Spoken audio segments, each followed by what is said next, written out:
नमस्कार, हम लोग सिंधु घाटी सभ्यता के बारे में आज पढ़ने वाले हैं। तो आइए हम सिंधु घाटी सभ्यता के बारे में स्टार्ट करने वाले हैं। तो देखिए सिंधु घाटी सभ्यता से पहले भी कुछ सभ्यताएं विकसित हुई थी, उनके बारे में हम लोग पढ़ते हैं। तो देखिए कुछ सभ्यताएं हैं और वो सभ्यताएं जो है किस नदी के किनारे विकसित हुई थी उसके बारे में हम लोग जानने का प्रयास करेंगे। तो देखिए मेसोपोटामिया की सभ्यता जो दजला और फरात नदी के किनारे विकसित हुई थी। मिस्र की सभ्यता जो नील नदी के किनारे। भारत की सभ्यता सिंधु नदी के किनारे। ये जो सिंधु नदी के किनारे जो भारत में कुछ सभ्यताएं विकसित हुई थी, इसी के बारे में आज हम लोग पढ़ने वाले हैं और इस सभ्यता का नाम है सिंधु घाटी सभ्यता। ठीक है। उसके बाद देखिए चीन की सभ्यता जो वांगो नदी के किनारे विकसित हुई थी और ये सबसे नवीनतम है। ठीक है। सबसे प्राचीन है मेसोपोटामिया, उसके बाद मिस्र, उसके बाद भारत और सबसे नवीन जो है चीन की सभ्यता है। ठीक है। उसके बाद देखिए सिंधु सभ्यता की लिपि कौन सी है। तो सिंधु घाटी सभ्यता की जो लिपि है वो भाव चित्रात्मक लिपि है। ठीक है। ये लिपि का आकार है सांप का तरह, यानी कि इसी को हम लोग सर्पिला लिपि के नाम से भी जानते हैं। ठीक है। उसके बाद देखिए ये जो पहला लाइन है, फर्स्ट लाइन दाएं से बाएं की ओर लिखा जाता है और ये जो दूसरा लाइन है ये बाएं से दाएं की ओर लिखे जाते हैं। तो पहला जो लाइन है वो दाएं से बाएं और दूसरा लाइन है वो बाएं से दाएं लिखा जाता है। तो इसकी लिपि जो है दाएं से बाएं और बाएं से दाएं लिखी जाती है। और सिंधु सभ्यता की लिपि को हम लोग ब्रेस्टोफेदन लिपि के नाम से भी जानते हैं। ठीक है। उसके बाद देखिए लिपि का साक्ष्य। तो हड़प्पा में एक कब्र है, कब्र का नाम है एच। ठीक है। वहां से कुछ मोहरे प्राप्त हुए, उस मोहरों पर जो है इस लिपि के साक्ष्य में देखने को मिलते हैं। उसके बाद देखिए धौलावीरा से कुछ सूचना पट प्राप्त हुआ है, उस सूचना पट पर इस लिपि के साक्ष्य प्राप्त हुए हैं। ठीक है। उसके बाद है लिपि में कुछ मूल चिन्ह है। ठीक है। तो लिपि में कुछ मूल चिन्ह है। तो 64 जो है मूल चिन्ह इसमें इस लिपि में पाए गए हैं और लिपि पर जो है चित्राक्षर प्राप्त हुए हैं। तकरीबन 250 से 400 चित्राक्षर प्राप्त हुए हैं सिंधु घाटी के लिपि पर। ठीक है। सर्वप्रथम देखिए इस लिपि को पढ़ने का प्रयास बैडन महोदय द्वारा किया जाता है। ठीक है। उसके बाद कुछ भारतीय हैं, यानी कि एक भारतीय व्यक्ति है, यानी कि पुरातात्विक विद है, उन्होंने जो है इस लिपि को पढ़ने का प्रयास किया और उनका नाम था नटवर झा। ठीक है। परंतु वेडन और नटवर झा दोनों ही असफल हो जाते हैं और आज तक इस लिपि को पढ़ा नहीं जा सका है। ठीक है। प्रयास अभी भी जारी है परंतु पढ़ा नहीं जा सका है। सिंधु घाटी की जो है अतीत की कुछ कहानी है। ठीक है। आखिर में ये सभ्यता का पता कैसे चला, इसके पीछे कुछ अतीत की कहानी है जो हम लोग जानने का प्रयास करते हैं। तो सिंधु घाटी की अतीत की कहानी को हम लोग जानने का प्रयास करेंगे। तो देखिए समय है 1826 ईस्वी का। ठीक है। इसमें जो चार्ल्स मैसन ने सर्वप्रथम भारत में एक प्राचीनतम नगर हड़प्पा की जानकारी देते हैं। ठीक है। तो चार्ल्स मैसन के द्वारा जो है हड़प्पा की जानकारी 1826 में दी जाती है। उसके बाद देखिए 1851 से 1853 तक अलेक्जेंडर कनिंगम ने हड़प्पा के टीले का सर्वेक्षण किया। ठीक है। उसके बाद 1856 में अलेक्जेंडर कनिंगम ने हड़प्पा का सर्वप्रथम मानचित्र जारी किया। ठीक है। उसके बाद कनिंगम को भारतीय पुरातत्व का जनक कहा जाता है। तो एक क्वेश्चन यहाँ से याद रखिएगा कि भारतीय पुरातत्व का जनक किसे कहा जाता है, तो अलेक्जेंडर कनिंगम को। ठीक है। 1856 में कराची से लाहौर, देखिए उस टाइम रेलवे लाइन बिछाने का समय चल रहा था और भारत में जो है ब्रिटिश काल का समय था। ठीक है। अंग्रेज शासन कर रहे थे भारत में, तो उस समय जो है कराची से लेकर के लाहौर तक रेलवे लाइन बिछाने का काम चल रहा था। ठीक है। तो दो भाई हैं जिनका नाम है जॉन बर्टन और एक है विलियम बर्टन। उनके आदेश से हड़प्पा के टीले से पहली बार ईंटें निकाली गई रेलवे लाइन पर बिछाने के लिए। ठीक है, वहीं से जो है चीजें प्रारंभ होती है और धीरे धीरे आगे बढ़ते बढ़ते हड़प्पा नामक जगह पर जो खुदाई का काम चालू होता है, उसके बाद जो है हड़प्पा का अस्तित्व सामने आता है। तो उसके बाद देखिए 1861 ईस्वी में भारतीय पुरातत्व विभाग की स्थापना की जाती है। यानी कि 1861 ईस्वी में भारतीय पुरातत्व विभाग की स्थापना की जाती है। ठीक है, 1904 में लॉर्ड कर्जन को तो आप लोग जानते ही हैं, बंगाल विभाजन इन्होंने किया था 1905 में। तो 1904 में लॉर्ड कर्जन के काल में जो है इसका नामकरण कर दिया गया, यानी कि भारतीय पुरातत्व विभाग को बढ़ा करके यानी कि उसके स्थान पर नया नामकरण दिया गया और नामकरण पड़ता है भारतीय पुरातत्व एवं सर्वेक्षण विभाग। ठीक है, और इस भारतीय पुरातत्व एवं सर्वेक्षण विभाग का जो है प्रथम निर्देशक बनाया जाता है जॉन मार्शल जी को। ठीक है, और जॉन मार्शल के नेतृत्व में 1921 ईस्वी में जो है राय बहादुर दयाराम साहनी ने हड़प्पा के टीलों को पूर्णतः खोज निकाला और उत्खनन करवाया। ठीक है, उसके बाद देखिए नामकरण। अब जो है हाँ, सिंधु घाटी सभ्यता को उनके स्थल के रूप में नदी घाटी के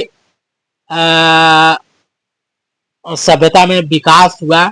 उस नदी के किनारे जो भी सभ्यताएं विकास हुआ या विकसित हुई, उनके आधार पर भी नामकरण दिया गया। ठीक है, प्रथम उत्खनन के स्थान पर जिस जगह पर प्रथम पहली बार उत्खनन किया गया, उस स्थान के नाम को भी रखते हुए इस सभ्यता का नामकरण किया गया। तो आइए हम लोग स्टार्ट करते हैं और देखते हैं नामकरण। सिंधु सभ्यता नाम सर्वप्रथम किसने दिया? तो जॉन मार्शल ने दिया। सिंधु घाटी सभ्यता डॉक्टर रफीक रफीक मुगल ने दिया। ठीक है, हड़प्पा प्रथम उत्खनित स्थल के आधार पर सिंधु सरस्वती सभ्यता। तो देखिए सिंधु सभ्यता या सिंधु घाटी सभ्यता क्यों नाम पड़ता है? तो पहली बार जो है देखा जाए तो अधिकतर जो उत्खनन हो रहे थे सिंधु नदी के पास में ही सारे स्थल प्राप्त हो रहे थे। तो इस नदी घाटी के आधार पर इस सभ्यता का नाम रखा जाता है सिंधु घाटी सभ्यता। ठीक है, उसके बाद पहली बार जो स्थल खोजा गया था 1921 में, उस स्थल का नाम था हड़प्पा। यहीं पर हड़प्पा में ही उत्खनन का काम चालू किया जाता है और हड़प्पा नामक स्थल पर ही जो खुदाई का काम चालू होता है और जो हड़प्पा का अस्तित्व सामने आता है, इसलिए इस सभ्यता का नाम हड़प्पा पड़ता है प्रथम उत्खनित स्थल के आधार पर। ठीक है, उसके बाद आगे चलकर सिंधु सरस्वती सभ्यता। जैसे जैसे आगे की ओर बढ़ते हैं तो राजस्थान वाले एरिया का पता चलता है। तो सिंधु और सरस्वती दो नदियों के सिंधु घाटी सभ्यता और सरस्वती नदी के किनारे भी आसपास के क्षेत्रों में भी जो उत्खनन का काम चलता है और कुछ स्थल प्रकाश में आते हैं, इसलिए सिंधु सरस्वती सभ्यता भी इसका नाम पड़ता है। ठीक है, उसके बाद देखिए अब जो सिंधु घाटी सभ्यता के निर्माता कौन है? तो चार प्रकार के प्रजातियों का साक्ष्य जो है यहाँ से मिले हैं। तो पहले है प्रोटो ऑस्ट्रेलियाइड। ठीक है, उसके बाद है भूमध्य सागरीय, उसके बाद अल्पाइन, उसके बाद मंगोलियन। तो भूमध्य सागरीय जो है प्रजातियों का जो साक्ष्य सबसे अधिक यानी कि सर्वाधिक साक्ष्य भूमध्य सागरीय प्रजाति के ही प्राप्त हुए हैं। तो ऐसा माना जाता है कि इसके जो निर्माता है वो भूमध्य सागरीय प्रजाति ही है। ठीक है, उसके बाद देखिए विस्तार। अब इसके विस्तार पर हम लोग चर्चा करेंगे। तो भारत देखिए 3 जगहों से सर्वाधिक जो है इसका विस्तार देखा गया है।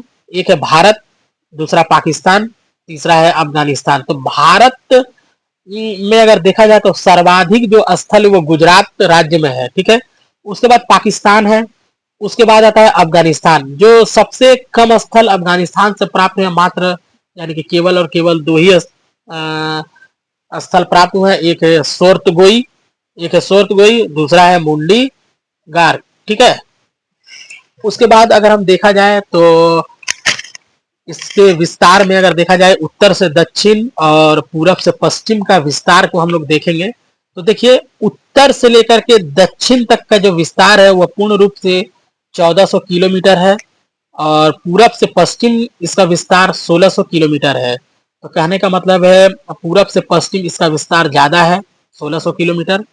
ठीक है, अब देखिए उत्तर में कौन सा आ, कौन कौन है, कौन स्थित है, यानी से किस राज्य में पड़ता है वो उत्तर वाला क्षेत्र, और दक्षिण में कौन सा स्थित है, कौन सा जगह स्थित है, पूरब में कौन सा है और पश्चिम में कौन सा है। उत्तर में कौन है तो मांडा। ठीक है, उत्तर में कौन है मांडा, और किस राज्य में है तो जम्मू कश्मीर। किस नदी तो चिनाव नदी। ठीक है, उसके बाद अगर दक्षिण में आएंगे तो दायमाबाद जो महाराष्ट्र वाला इलाका है, कौन सा नदी तो प्रावरा नदी। ठीक है, प्रावरा नदी देखा जाए तो दक्षिण में दायमाबाद यानी प्रवरा नदी है। ठीक है, प्रवरा नदी गोदावरी के सहायक नदी है। ठीक है, पूरब में अगर आते हैं तो आलमगीरपुर उत्तर प्रदेश हिंडन नदी। अगर यहीं पर पश्चिम में आते हैं तो सुत्ता गैंडोर है। ठीक है, जो बलूचिस्तान में स्थित है। कौन सा नदी है तो दास्क नदी। ठीक है, तो यही जो है इसका विस्तार है, उत्तर से दक्षिण पूरब से पश्चिम। उत्तर से दक्षिण में अगर देखा जाए तो 1400 किलोमीटर, पूरब से पश्चिम 1600 किलोमीटर, यानी कि देखा जाए तो उत्तर से दक्षिण की तुलना में पूरब और पश्चिम बड़ा है, तकरीबन 200 किलोमीटर का अंतर है। ठीक है, तो उसके बाद हम लोग कुल क्षेत्र का यानी कि क्षेत्रफल का विस्तार करेंगे तो तकरीबन सिंधु घाटी सभ्यता का जो क्षेत्रफल है तकरीबन लगभग 12,99,600 वर्ग किलोमीटर अभी उत्खनन के आधार पर तकरीबन 20 लाख के आसपास पहुंच गया होगा।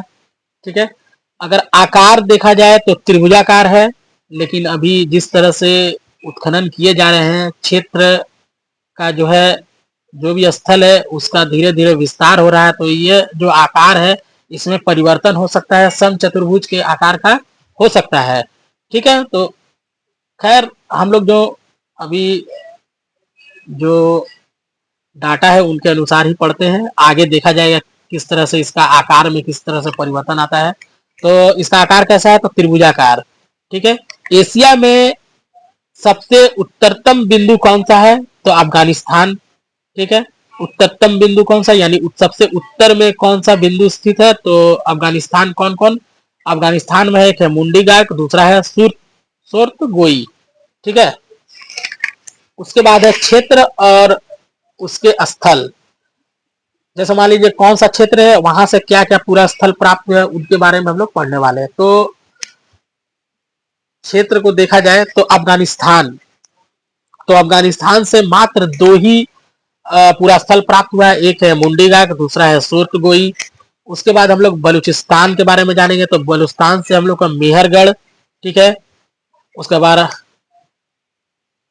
राना गुंडई है, उसके बाद सुतका गैंडोर है, उसके बाद सुतका को है, उसके बाद बालाकोट है, उसके बाद डाबरकोट है। ठीक है, तो बलूचिस्तान से हम लोग को समझ गया मेन मेन है मेहरगढ़ है, सुतका गैंडोर है, सुतका को है, बालाकोट है, डाबरकोट है। ठीक है, और उसके बाद है राना गुंडई। ठीक है, इसको हम लोग जानने का प्रयास करेंगे अच्छे से क्योंकि यहां से प्रश्न पूछे जाते हैं। उसके बाद देखिए सिंध, कौन सा सिंध तो इलाका है पाकिस्तान, तो पाकिस्तान वाला सिंध के बारे में तो अली मुराद है। ठीक है, मोहनजोदड़ो है।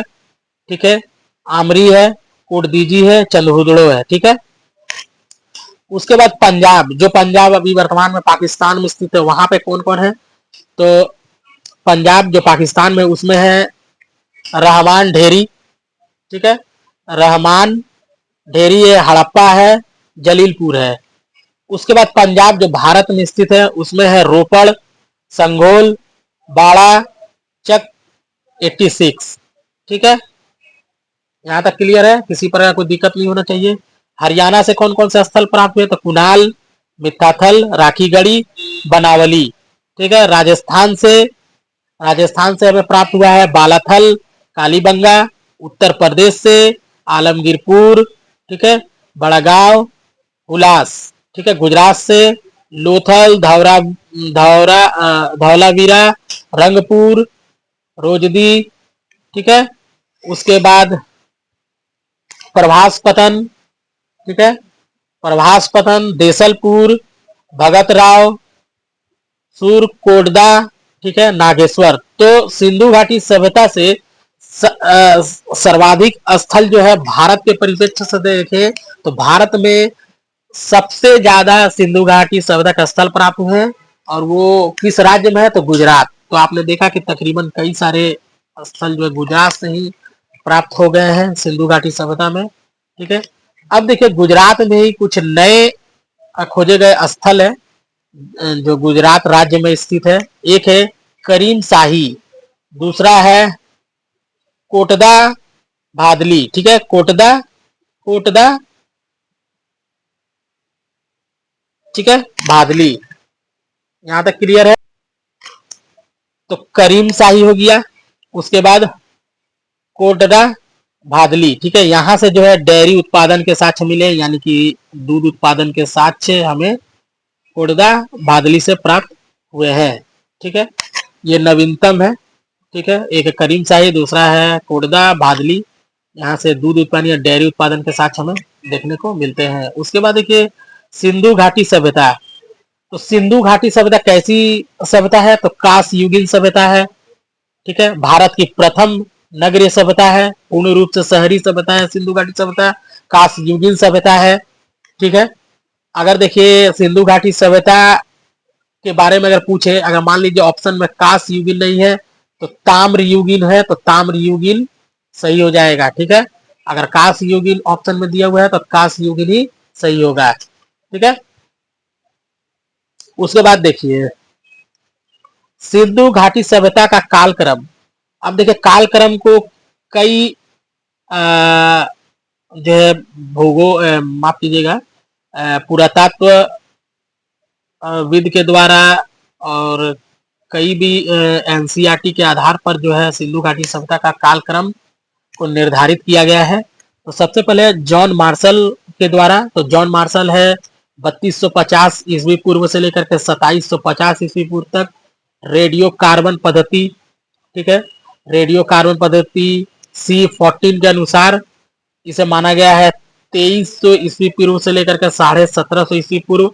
और इस रेडियो कार्बन जो है C14 का समर्थन कुछ इतिहासकार करते हैं, जैसे डॉक्टर रोमिला थापर हो गया, डीपी अग्रवाल हो गए, ये जो है इस C14 का समर्थन करते हैं, ठीक है।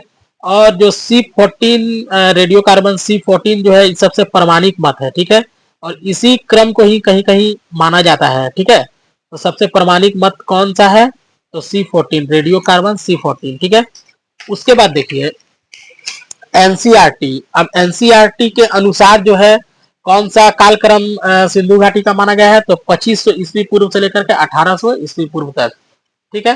तो दोस्तों आशा करते हैं कि सिंधु घाटी सभ्यता के बारे में ये जो वीडियो है आपको समझ में आया है, ठीक है। ये हमारा पार्ट 1 है। अभी तकरीबन 5 पार्ट में मैं सिंधु घाटी सभ्यता को अच्छे से डिटेल्स आपको पढ़ाऊंगा, ठीक है। अगर आपको यह वीडियो अच्छा लगा है तो चैनल को जरूर सब्सक्राइब कर लीजिएगा और वीडियो को लाइक कीजिएगा और अपने दोस्तों को शेयर कीजिएगा, ठीक है। मिलते हैं हम एक नए वीडियो के साथ, तब तक के लिए धन्यवाद।